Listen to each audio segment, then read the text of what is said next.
Welcome to our channel நண்பா. இந்த வீடியோவில் நம்ம எதை பற்றி பார்க்க போகிறோம்னா, கையால் குத்தி நம்ம எப்படி ஜெயிக்க போகிறோன்றது தான் பார்க்க போகிறீங்க. நம்ம அதுக்காக ஓடுற பவர், அப்புறம் முக்கியமாக நம்ம கலா அண்ணன் எடுத்துகிட்டு வந்துடணும். கலா அண்ணன் இல்லாமல் நம்மளால முடியாது.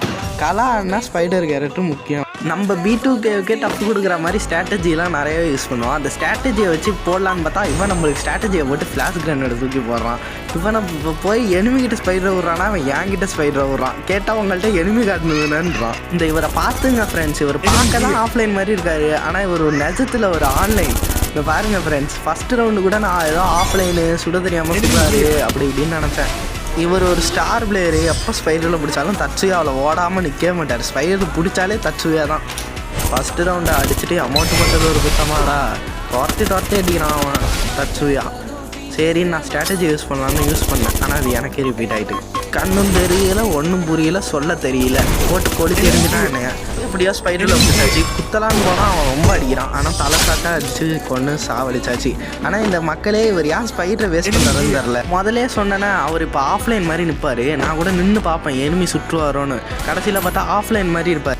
சரி நான் ஆஃப்லைன் தானே அடிச்சலான்னு பார்த்தா சுட பார்க்குறாரு. சரின்னு நம்ம ஸ்ட்ராட்டஜியை வழக்கம் போல போட்டாச்சு. இறங்கி ஸ்பைடரை போட்டு தலை குத்தியாச்சு. அம்பிட்டு தான். இப்போ தான் அவங்க MP40 எடுத்துட்டு கதரை விட்டாங்க ஃப்ரெண்ட்ஸ். நானும் ஏதோ குவாவில் வச்சு ஸ்ட்ராட்டஜிலாம் யூஸ் பண்ணி பார்க்குறேன்.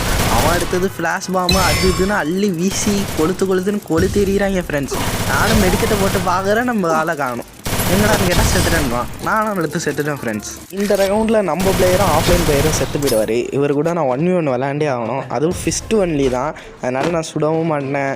இந்த இடத்துல நான் ஸ்ட்ராட்டஜி பயங்கரமான ஸ்ட்ராட்டஜி யூஸ் பண்ணுவேன். ஸ்பைடர் வரதுக்காக நான் அங்கேயும் இங்கேயும் ஓடி பார்த்துருவார் ஒரு கட்டத்தில். சரி நம்மளை அடிச்சிருவாருன்னு நினச்சி குறுக்கான இருக்காங்க. நான் ஒரு சுத்துக்குள்வால் போடுறாரு ஃப்ரெண்ட்ஸ். நாங்களே கையால் குத்துறோம். எங்கள்கிட்டே சுத்துக்குள்வால் போட்டு M5 அடியும் MP40 வச்சுட்டு அடிக்க தெரியாத ஒரு பிளேயராக இருக்கிறாரு. இடத்துல தான் ஃப்ரெண்ட்ஸ் ப்ளூவால் உடச்சிட்டு அடுத்து ஆரம்பிச்சிட்டாரு. வாழ்வா சாவா போராட்டம் ஃப்ரெண்ட்ஸ். குறுக்கால நெருக்கால ஓடி எப்படியோ ஓடி ஒரு வழியாக ஒரு ஹெட்ஷாட் ஃப்ரெண்ட்ஸ்.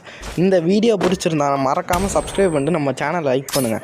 இப்போ 2v2 தான். ஒரு ஆள் ஆஃப்லைன் போயிட்டார். நான் இப்படியோ 2 பேருக்கும் கொஞ்சமாக டேமேஜ் கொடுத்துருக்கேன். இந்த ரவுண்டு தான் ஃப்ரெண்ட்ஸ் ஃபைனலாக ஒரு ட்விஸ்ட் இருக்குது. கடைசி வரைக்கும் இந்த வீடியோவை மறக்காமல் பாருங்கள். மேகும் உட்பக்கரும் அவர் மேகை வச்சுட்டு அழுத்த போகிறாரு. இப்போ நாங்கள் 2 பேரும் செத்தோமா சாவலையான்னு பாருங்கள். ஸ்பைடரை போட்டுட்டு நான் வழக்கம் போல் ஸ்ட்ராட்டஜி நம்மளை பார்த்து பயந்து ஓடி ஸ்பைடரில் மாட்டுவார்னு பார்த்தா நம்மளை ஓட விடுவார். சரி நம்ம க்ளூவால் போடுவோன்னு பார்த்தா அதுக்கிட்டையும் ஜோன் சர்வர் போட்டு தள்ளிடுவார். ஆஃப்லைன் தானடா, விடுடா நம்ம கொஞ்ச நாளி ஜோனு வந்ததுக்கப்புறம் சாவடிப்போம். ஜோனு வந்தது அது கொல்ல முடியாது. எனக்கு கொஞ்சம் HP குறைஞ்சதும் குத்தியே நான் சாவடிச்சிடறேன் அப்படின்னு ஹெட்டில் வச்சு பார்ப்பேன். கடைசியில் இதை மாதிரி நடக்கும்னு எங்களுக்கு தெரியாமலே போயிட்டு